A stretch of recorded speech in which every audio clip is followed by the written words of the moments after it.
I don't need medical insurance anytime soon. Boom!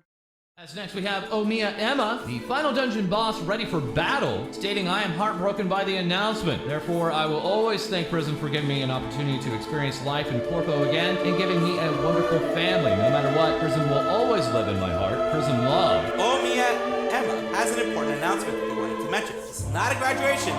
Sorry for dropping this all of a sudden, as I need to focus on my health. I hope she feels better. We'll continue to manifest health for her, okay?